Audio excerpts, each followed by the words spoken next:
Muito bom dia a todos. Muito bom dia, senador Moca. Muito obrigado pelo convite. Muito bom dia, senadora Ana Amélia. Já lhe transmito um abraço da Luciana, que infelizmente não pôde vir, mas pediu para que eu lhe transmitisse um carinhoso abraço. Essa audiência ela vem num momento extremamente oportuno. A gente tem discutido muito essa questão. Recentemente realizamos um fórum no Instituto Oncoguia e esse foi um dos temas mais calorosos debatidos. A Patrícia, inclusive, esteve presente conosco e foi de uma relevância, né, inestimável a presença dela nesse debate, apresentando inúmeros desafios e avanços já conquistados em matéria de acesso ao tratamento oncológico. Uma questão que nos chamou bastante atenção e que isso tem que servir para reflexão é que, se nada mais ousado for feito, né, se a gente não tiver um esforço extraordinário e abnegado dos mais diversos setores da sociedade, 2020 é o ano que, pela previsão do Ministério da Saúde, a gente vai ter regularizado a fila da radioterapia. E quem dera a gente estivesse falando de uma fila em que as pessoas demoram 113 dias para começar o tratamento radioterápico. A gente não está falando só disso. A gente está falando, na verdade, de um dado catastrófico de que 90 mil pessoas estão sem acesso à radioterapia. A gente está falando um dado apresentado pelo Tribunal de Contas da União, né, fruto até mesmo de uma reunião realizada no INCA, apontam 90 mil pessoas estão sem acesso à radioterapia. Sim, esses pacientes estão morrendo ou vão morrer. Não há outra solução a curto prazo. E inúmeras medidas, a gente precisa reconhecer, têm sido adotadas por todos os entes federativos e por todos os poderes de Estado. A gente tem visto a Patrícia mesmo dar o sangue dela para melhorar, ela e toda a sua equipe no Ministério da Saúde, para tentar melhorar essa questão. A gente tem aí algumas iniciativas, eu gostaria de citar algumas, por exemplo, uma mudança, e tudo isso muito fruto da lei dos 60 dias. Né? Tudo isso, a lei ela serviu, se não para regularizar do dia para a noite uma situação, mas para induzir, né, todos os poderes a realmente não medirem esforços para regularizar essa questão. A gente tem, por exemplo, uma mudança na Política Nacional de Atenção Oncológica. Foi revisado num momento aí entre o relatório do TCU e a lei dos 60 dias. A gente teve o projeto de expansão da radioterapia, um projeto muito interessante, né, que contempla aí aquisição de vários equipamentos de radioterapia, de aceleradores lineares. Foram adquiridos recentemente 80 equipamentos.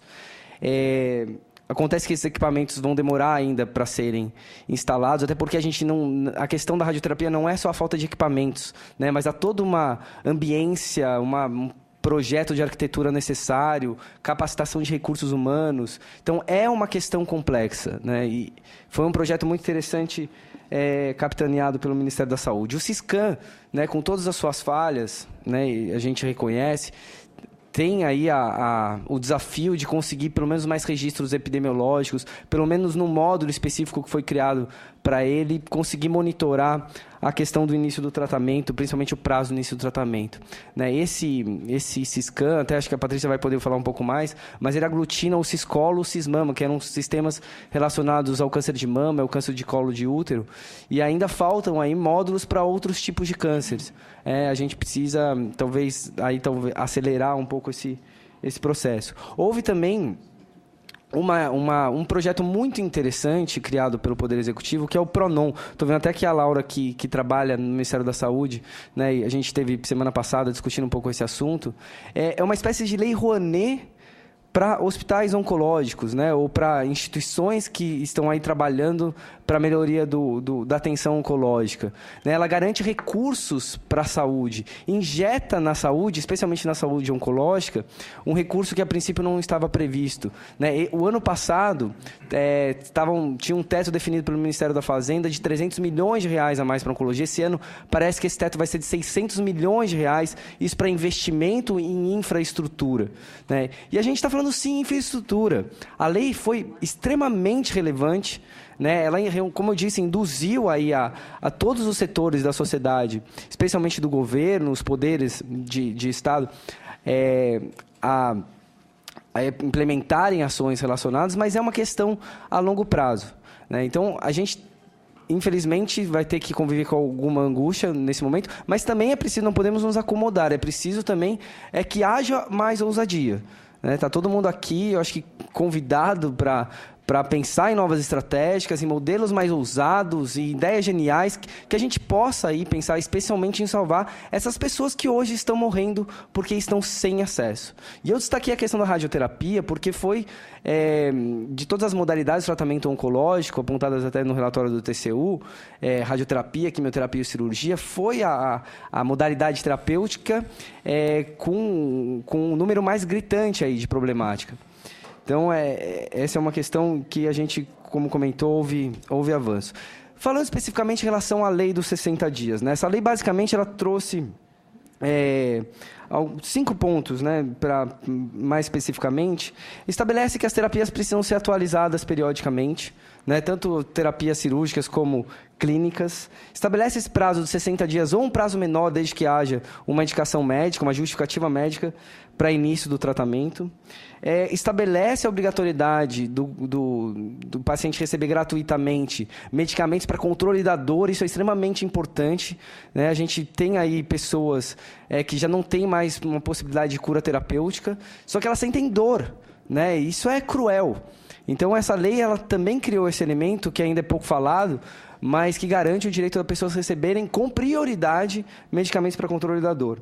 Né? Determina que estados que não tenham centros, uma rede abrangente, estabeleçam planos regionais.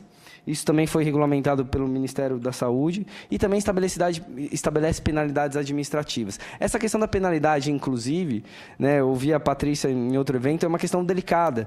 Porque muitas vezes, se você vai punir um gestor, você está, na verdade, punindo o paciente.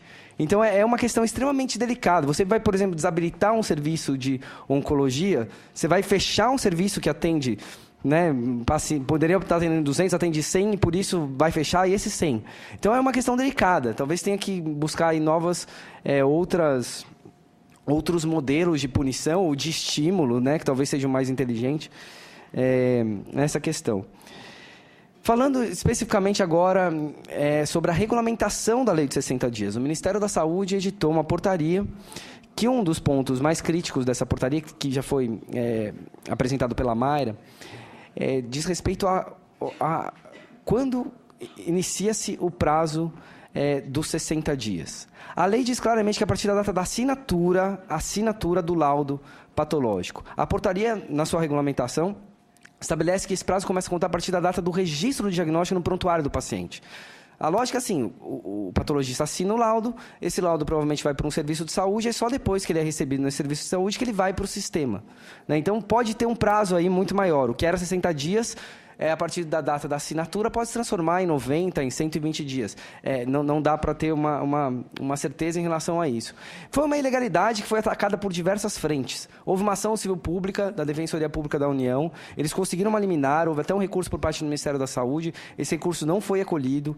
Essa liminar determina que a lei seja prestigiada, né? Afastou a portaria, só que mesmo assim, já até em apresentações do próprio secretário de Atenção à Saúde na época, o Dr. Elvésio, ele se manifestou no sentido de ignorar essa decisão judicial e que entendia na época que a questão do prazo deveria, sim, seguir o registro do diagnóstico, né? Sabemos também que o Ministério da Saúde tem repensado, tem discutido internamente essa questão. A Patrícia até apresentou a possibilidade de ser revisto isso do próprio Ministério da Saúde, por iniciativa própria, mudar a portaria, né, e seguir o que diz a lei. Talvez ela tenha alguma atualização sobre isso.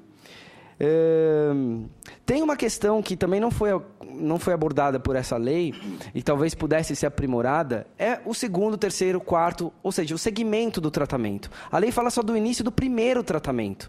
Se a pessoa faz a cirurgia, tudo bem, em 60 dias, depois precisa fazer uma rádio, E aí, que prazo que vai ser dado? A gente questionou via Lei de Acesso à Informação do Ministério da Saúde sobre isso, e eles interpretando a lei, né, de uma forma coerente, diziam assim, olha, a gente não tem prazo para o segundo, para o terceiro, para o quarto tratamento. Então, houve essa lacuna e talvez a gente possa pensar em aprimorar. E outro ponto que também a Mayra destacou, e só para também concluir a minha apresentação, a gente fala muito do início do tratamento a partir do diagnóstico, só que pouca coisa tem sido feita em relação ao diagnóstico, né? Ao tempo entre sintomas e o diagnóstico. Em São Paulo, houve uma matéria da Folha de São Paulo que mostra que, e em São Paulo, estou falando de São Paulo, que é a Polônia brasileira, né? Não estou falando de municípios do interior, não estou falando de região norte e nordeste, que tem realmente mais carência, mas em São Paulo, uma pessoa está demorando, já com sintomas, está demorando 6 meses para fazer uma colonoscopia. Já com sintomas de câncer de colo retal, está demorando 6 meses para conseguir realizar uma colonoscopia. Homens com sintomas de câncer de próstata estão demorando entre 6 e 8 meses para realizar a biópsia. Veja, a gente está falando do diagnóstico, e diagnóstico é o que salva vidas. Pesquisa no relatório da TCU apresenta que 60% dos diagnósticos eles são tardios. Então não adianta, a gente estar diagnosticando tarde. Diagnosticar tarde exige uma complexidade maior de tratamentos, um custo maior no tratamento, e a gente está deixando assim, um pouco à margem a questão do diagnóstico precoce, que pode salvar vidas e reduzir custo para o sistema. Muito obrigado.